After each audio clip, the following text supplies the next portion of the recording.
जय हिंद दोस्तों। सेम वैसे ही पढ़ाई भी है तो उसके लिए आपने किया क्या बताओ? चाय बनाने के लिए क्या किया? प्रैक्टिस करने हर बार तरीका बदला। तो सोचना यही है, आपको कुछ भी करना है, इंप्रूव करना है तो तरीके बदल बदल के सोचो। अब सोचना बढ़ाना है, जैसे आपको चाय बनाना था, चाय में एक्सपर्ट बनना था, वैसे सोचने में एक्सपर्ट बनना है तो आपको उसके लिए क्या करना पड़ेगा? प्रैक्टिस करना पड़ेगा। वहाँ चाय बनाने की प्रैक्टिस करो, सोचने की प्रैक्टिस करोगे। The more you think the more you think. क्या बात है? और किसी का क्वेश्चन है कोई? देखो हम लोगों के साथ समस्या है, सच में यही एक समस्या हमारे साथ है ही। सच में एक समस्या है कि हम लोग पढ़ते बहुत हैं लेकिन याद नहीं रहता, सोचते कम हैं। आप सोचो कि आप सोचते ही नहीं हो। इस बात पे भी थोड़ा सोचो कि यार सोचते क्यों नहीं हो। समझ रहे हो कि नहीं? सही बात है। हम पढ़ते जाते हैं, कभी क्वेश्चन उठाते नहीं, क्यों पढ़ रहे हैं, कैसे पढ़ रहे हैं, कहाँ पढ़ रहे हैं, काहे पढ़ रहे हैं, ठीक है, किस लिए पढ़ रहे हैं, किसके लिए पढ़ रहे हैं। अरे मतलब क्या लक्ष्य है आपका? कुछ नहीं सोचते। हम केवल क्या करते हैं? पढ़ाई करते हैं। कक्षा 10 में तो 10 की पढ़ाई, 11 में तो 11 की पढ़ाई, 12 में तो 12 की पढ़ाई। और इसीलिए पढ़ाई हमको बोरिंग लगती है। इसीलिए पढ़ाई बोरिंग लगती है क्योंकि हम तो तुरंत 1 महीने, 6 महीने, 5, 10 महीने, 12 महीने देख के पढ़ते हैं, फिर लगता है हो गया, अगले साल फिर वही क्वेश्चन, जब 11 का है पढ़े हम, फिर अगले साल क्वेश्चन 12 में आगे 12 क्यों पढ़ रहे हैं, 12 के बाद जाएंगे फिर क्यों पढ़ रहे हैं, और फिर 2-3 साल बाद समझ आ जाता है कि नौकरी चाहिए तो नौकरी के लिए पढ़ने लगते हैं। नौकरी मिल गई तो समझ आता है इतने साल पढ़े कहे थे हम, इतने साल हम पढ़े कहे थे। अरे नौकरी तो किसी और तरीके से भी मिल जाती तो क्वेश्चन उठ जाता है, फिर बाद में तब उठता शुरू होता है वही क्वेश्चन। अगर अभी हम लोग सोचने लगे तो आपके मन में क्वेश्चन तभी उठेंगे जब आप सोचोगे। चीज़ों को देखो और सोचो, चीज़ों को देखो और सोचो। कल पता है, कल अभी हम लोगों के यहाँ पे जो डीजे आए थे ढेर सारे, उनके पीछे इतना सारा लोड रखा गया था, मतलब इतने सारे साउंड रखे गए थे कि वो सारे डीजे वाले आगे बहुत सारे ईंटें और वो सीमेंट वाली बोरी या फिर कह सकते हो बालू की बोरी रखे थे। क्यों रखे थे? क्वेश्चन उठाना चाहिए। ये पढ़ाई है। पीछे लोड हो गया, देखो ये डीजे है, मान लेते हैं ऐसा डीजे ही है, तो यहाँ पीछे उन्होंने इतना ज़्यादा लोड रख दिया कि अब गाड़ी क्या हो गया, ऐसे पलट जाएगी या ऐसे उठ जाएगी, क्योंकि इधर को फोर्स ज़्यादा लग गया। आप पढ़े हो, बल पढ़े हो, बल इधर ज़्यादा लगेगा तो उसको बैलेंस करने के लिए इधर लग गया। देखा सबने डीजे, सोचा किसी ने नहीं। तो आप उसको अपने पढ़ाई जोड़ सकते हो कि नहीं? आपने एक चैप्टर रिवाइज कर लिया या कह सकते हो एक टॉपिक रिवाइज कर लिया, बैलेंस अनबैलेंस, ठीक है, तो यहाँ पे हमने इसको आगे रख, तो काहे रखा था? देखो ये है, सारे डीजे वाले रखे थे। क्यों रखे थे? क्योंकि सबको पता है गिर जाएगी। उनको हो सकता है ये कॉन्सेप्ट ना पता हो कि आगे इधर पीछे बल ज़्यादा लग गया तो उसको बराबर में इधर भी एक बल लगाना पड़ेगा, लेकिन वो जीवन में अपने रोज़ ये कर रहे हैं तो इसलिए उनको पता है। लेकिन आप अब साइंस पढ़ रहे हो तो आपको साइंस के कॉन्सेप्ट में देख लो, आप भी जीवन में देखो, लेकिन उसे साइंस से जोड़ लो, अपने आप पढ़ाई अच्छी हो जाएगी। तो पढ़ाई बहुत सिंपल है, आपको बस सोचना है, हर जगह सोचना है। बात समझ रहे हो कि नहीं? जैसे एक पैर पे खड़े होने से क्या होता है? एक पैर पे खड़े हो जाते हैं नहीं, एक पैर पे खड़े होने से एक पैर दर्द करता है ज़्यादा। जैसे हम 2 पैर पे खड़े हैं तो 2 पैर पे हम ज़्यादा देर खड़े रह सकते हैं इन कंपेरिजन टू सिंगल पैर। आपको कभी पनिशमेंट मिली है? तो पनिशमेंट मिलती है हाथ उठा के खड़े हो जाने वाली। नहीं, हमारा पनिशमेंट एकदम अलग है। हम कहते हैं हाथ तो उठाओ लेकिन उसके साथ एक पैर उठा लो। आप बताओ क्या होगा? बहुत सारे लोग ऐसी भी पनिशमेंट देते हैं एक पैर वाला। तो पता है आप एक पैर पे बहुत देर खड़े नहीं रह सकते। अब क्वेश्चन उठता है क्यों? देखो वो पनिशमेंट, हम लोग तो उस पर पनिशमेंट में परेशान हो जाते हैं, यार एक पैर पे उठना है। नहीं, वहाँ क्वेश्चन उठा लो कि हमको 2 पैर पे खड़ा होने कह दिया जाता है तो हम खड़े रहते आधे घंटे, 1 घंटे, एक पैर पे 10 मिनट नहीं खड़े हो पा रहे हैं। क्यों ऐसा क्यों? तो सर ने जो दिया है पनिशमेंट, उन्हीं सर से पूछो, सर पनिशमेंट की बात, देखो सर के फिर चेहरे की स्माइल, क्या बात है, कितना प्यारा क्वेश्चन लेके आया बच्चा। बात समझ गए कि नहीं? अब इनके लिए क्या करना पड़ेगा? तो कुछ टीचर हो सकते हैं लेकिन मैक्सिमम टीचर अगर अच्छे हैं, अच्छे इन द सेंस कि वो क्वेश्चन को पसंद करते हैं, क्वेश्चन बताना पसंद करते हैं, तो बहुत खुश होंगे। वो आपके पनिशमेंट के बाद ही आपको शाबाशी देंगे कि आपके मन में आया तो क्वेश्चन, और क्वेश्चन आने के लिए बस एक ही तरीका है, सोचना पड़ेगा। जितना ज़्यादा सोचोगे उतने क्वेश्चन आएंगे। और सोचना डायरेक्टली, हम देखो एकदम सिंपल सा अपना कॉन्सेप्ट बता देते हैं कि सोचना क्या होता है। मतलब थिंक, जिसने अपनी इस स्किल पे डेवलप कर लिया, थिंकिंग कैपेसिटी बढ़ा लिया, वो डायरेक्टली प्रोपोर्शनल होता है स्टडी के। अगर आप स्टडी में हो तो, नहीं हो तो लाइफ के है, हम लिख देते हैं लाइफ के है। ये डायरेक्ट इक्वल होता है, डायरेक्टली प्रोपोर्शनल होता है लाइफ के। डायरेक्टली प्रोपोर्शनल समझते हो ना? सीधे अनुपात होता है इसका। जितना ज़्यादा थिंकिंग बढ़ेगी उतनी ज़्यादा आपकी पढ़ाई बढ़ेगी, जितनी ज़्यादा आपकी थिंकिंग बढ़ेगी उतनी ज़्यादा, अगर आप पढ़ने वाले बच्चे नहीं हो, लाइफ में जी रहे हो तो लाइफ बढ़ेगी। जितना सोचोगे, देखो जो लोग कुछ नया इन्वेंट करते हैं वो क्या करते हैं? चलो बताओ। सोचते ही तो हैं, और क्या करते हैं? कहीं पढ़ के लाके दे देते हैं क्या आपको? कुछ नया सोचते हैं ना, तो जितना ज़्यादा आप सोचोगे उतना नया आपके मन में भी आएगा। बात समझ रहे हो कि नहीं? तो सोचने पर ज़्यादा फोकस करो। हम शुरू से आज से नहीं, 2-3 साल से हम बस एक ही वर्ड पे ज़्यादा फोकस किए हुए हैं, सोचो सोचो सोचो। पढ़ाते तो बहुत कम ही हैं हम। अगर आपने सोचना सीख लिया तो आप पढ़ ले जाओगे। आप पता ही नहीं है कि हम काहे लिए गणित में त्रिकोणमिति पढ़ रहे हैं, काहे लिए हम रियल नंबर पढ़ रहे हैं, काहे लिए हम पढ़े जा रहे हैं, बस पढ़े जा रहे हैं, है ना? भौतिक विज्ञान इतना पढ़े जा रहे हैं, पता ही नहीं है भौतिक विज्ञान है क्या। कभी सोचा ही नहीं हमने कि भौतिक विज्ञान क्या है, जीव विज्ञान क्या है, रसायन विज्ञान क्या है।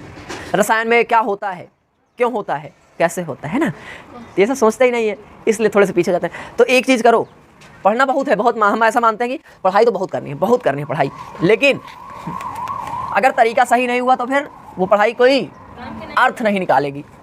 ठीक है, तो पढ़ाई तो बहुत करनी है आपको, लेकिन इसी चक्कर में अब देखो सबने जिससे पूछो वही कहता है बस पढ़ो पढ़ो पढ़ो, कितना पढ़ो, क्या पढ़ो, क्यों पढ़ो।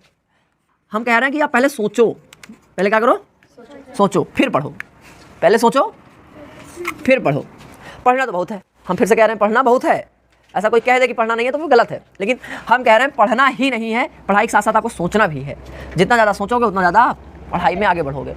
ठीक है, अच्छा सोचने के अलावा दूसरा जो फैक्टर हम मानते हैं वो क्या है, सोचने के साथ आप अपना पहले तो सोचने की क्षमता बढ़ाओ, मतलब थिंकिंग कैपेसिटी। और थिंकिंग कैपेसिटी बढ़ेगी कैसे, जैसे आपको चाय बनाना है तो चाय बनाना अच्छा कैसे आएगा बताओ, बार बार किताब में खोल खोल के पढ़ने से या फिर प्रैक्टिस करने से। जितना ज़्यादा आप गैस पे पानी रखोगे, मतलब चाय की पूरा वो रखोगे, जितने एक बार चाय पत्ती ज़्यादा हुई, एक बार चीनी ज़्यादा हुई, एक बार पानी कम हुआ, एक बार दूध ज़्यादा, मतलब कुछ भी एक टाइम ऐसा आएगा 10-12 बार के बाद परफेक्ट बनने लगेगा, मतलब चाय चीनी दूध पानी सबका रेशियो क्या हो जाएगा, बराबर हो जाएगा। तब आप कहोगे अब चाय बनाना हमको आ गया, कोई भी पूछे हम बता देंगे। सेम वैसे ही पढ़ाई भी है, तो उसके अच्छा उसके लिए आपने किया क्या बताओ, चाय बनाने के लिए क्या किया, प्रैक्टिस किया कि नहीं, हर बार तरीका बदला।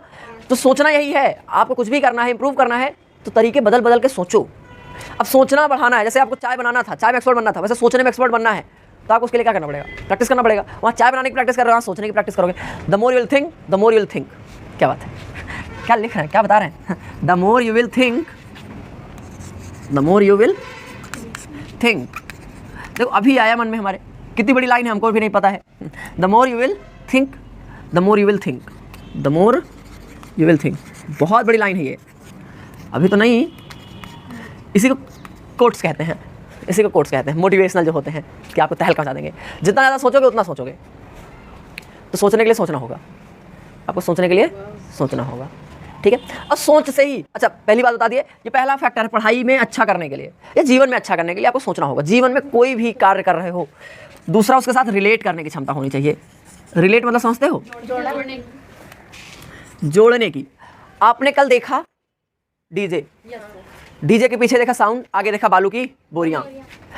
अब आपने देख लिया, आपने सोच भी लिया क्यों, फिर आपने उसको अपने फिजिक्स से जोड़ दिया कि पीछे बैलेंस फोर्स ज़्यादा बल लग गया, उसको बराबर करने के लिए इधर बल लग गया, दोनों बराबर हो गए, तो अब बैलेंस फोर्स हो गया, अब आराम से डीजे चल जाएगा, संतुलित हो गया। समझ गए कि नहीं?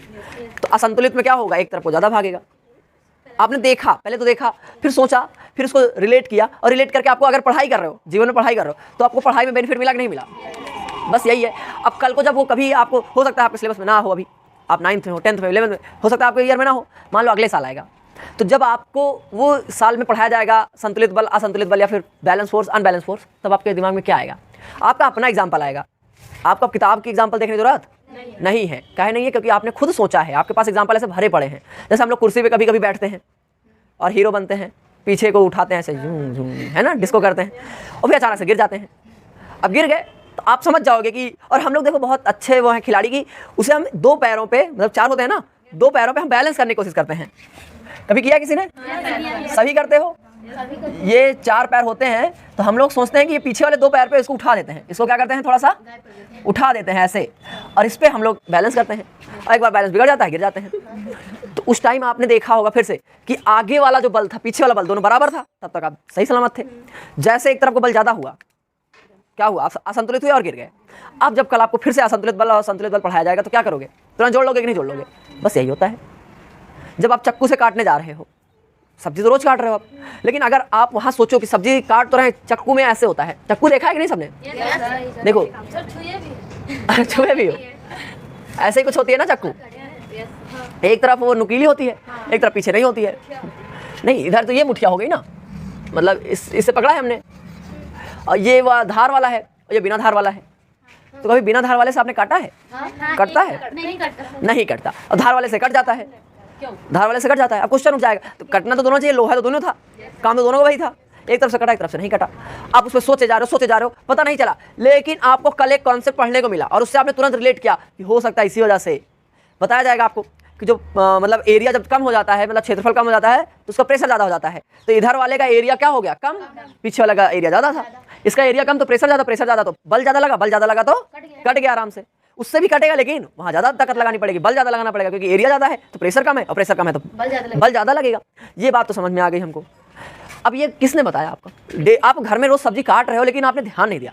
अब आप सोचोगे, आज आप घर में पढ़ के गए, आज आप घर में नहीं, इसको मतलब कहीं भी पढ़ के गए और पढ़ा आपने त्वरण। त्वरण में क्या पढ़ा आपने कि एक प्रारंभिक गति होती है, उससे आपने अंतिम वेग गति बना लिया। तो प्रारंभिक से अंतिम मतलब पहले आप 2-3 मीटर से भाग रहे थे, फिर कुत्ता पीछे पड़ गया तो फिर तेजी भागने लगे। अब उस कुत्ते के पीछे मत भागो, मतलब कुत्ते के चक्कर में मत पड़ जाओ। आप ध्यान दो कि पहले धीरे धीरे जा रहे थे, और आज ही आपने त्वरण पढ़ा था। त्वरण में पढ़ा था कि जब गति में चेंज आता है या फिर वेग में जब परिवर्तन होता है तो उसी को हम लोग त्वरण कहते हैं। तो आप वहाँ त्वरण का दिमाग लगाओ ना। अब ये कौन करेगा? आपका दिमाग करेगा, और दिमाग सोचेगा तभी रिलेट करेगा। तो जो पढ़े उसको सोचने मतलब जोड़ने की भी क्षमता रखे ना, और इसको करने के लिए बस आपको प्रैक्टिस करनी होगी। हम कहते हैं 5 से 6 महीने आप ऐसे कर लो, आपको पढ़ाई लिखाई कुछ भी करने में कोई पकड़ नहीं पाएगा। पकड़ना समझते हो? तब आपको लगेगा कि मेरा कंपटीशन किसी से है ही नहीं, मुझे और नई चीज़ें सीखनी है। और जो जितना ज़्यादा सोचेगा वो उतना ज़्यादा सोचेगा, जितना ज़्यादा सोचोगे उतना नया सोचोगे। अब आज अच्छा, आज चक्कू वाला एग्जाम्पल सोच लिया, कल चक्कू वाला फिर से सोच रहे बैठोगे क्या? आप कुछ और सोचोगे कि नहीं सोचोगे? बात समझ रहे हो कि नहीं? अब आप कुछ नया सोचोगे तो कुछ अलग सोचोगे। तो बस यही फ़र्क है सोचने से ही। तो पढ़ाई आपकी बहुत सिंपल है, बस आप 2-3 कामें कर लो। तो हमने 2 काम बता दिया आपको। पहला स्टेप है आपका सोचो, और दूसरा स्टेप है उसे जोड़ो, रिलेट करो। कुछ भी कॉन्सेप्ट पढ़ो, उठ पटांग सोचो, कोई दिक्कत नहीं। शुरुआत में हो सकता है उल्टा से सोचो, जैसे अभी हम लोगों ने एग्जाम्पल किया, बहुत सारे एग्जाम्पल हमने बताया ना। आप जैसे अब बारिश के मौसम में या फिर फर्श पे अपने टाइल पे तेल गिरा था, पानी गिरा था, आप चले जा रहे हो, चप्पल आपकी स्लिपरी थी, आप पहले मस्त से एकदम मगन होकर चल रहे थे, फिर अचानक से आपका पैर फिसला और आप क्या हुए? गिर गए। तो आप ध्यान दोगे वहाँ पे त्वरण का कि पहले हमारे चप्पल बहुत आराम से चल रहा था, वेग हमारी कम थी, और जैसे हमने फिसलन वाली जगह पे रखा या चप्पल हमारा स्लिपरी हुआ, ये सर का ज़्यादा तेज सरक गया ना, तो वेग बदला गया कि नहीं? तो वहाँ एक त्वरण आ गया। गिरे तो अलग है केस है, वो तो गिर गए, वो हुआ अलग हुआ, ठीक है। जैसे कभी ध्यान दिए आप लोग कि जब पूरी बॉडी एक साथ गिरती है तो हमारे चोट थोड़ा कम लगता है, लेकिन कुछ लोग गिरते गिरते अपना एक हाथ लगा देते हैं, हाथ टूट जाता है। क्या है जानते हो? अब ये क्वेश्चन है भौतिक विज्ञान। आपने ये हाथ लगाया तो केवल हाथ पे पूरा बल आ गया, मतलब पूरी बॉडी, एरिया कम तो प्रेशर ज़्यादा हो गया, और प्रेशर ज़्यादा हो गया तो बल ज़्यादा लग गया, बल ज़्यादा लग गया तो हाथ टूट गया। लेकिन पूरी बॉडी गिरती है तो थोड़ा ही चोट लगता है। हाँ, अंदरूनी चोट लग जाते हैं तब, वो अलग है। लेकिन देखो अब हम कह रहे हैं कि हाँ ठीक है आप गिर गए, लेकिन आपने वहाँ अपनी पढ़ाई जोड़ ली। तो पढ़ाई कहाँ कठिन है? पढ़ाई बहुत आसान है, ठीक है। तो बस आप थोड़ा सा सोचिए, जितना ज़्यादा सोचेंगे उतना ज़्यादा सोचेंगे, ठीक है ना। चलिए, जय हिंद, धन्यवाद।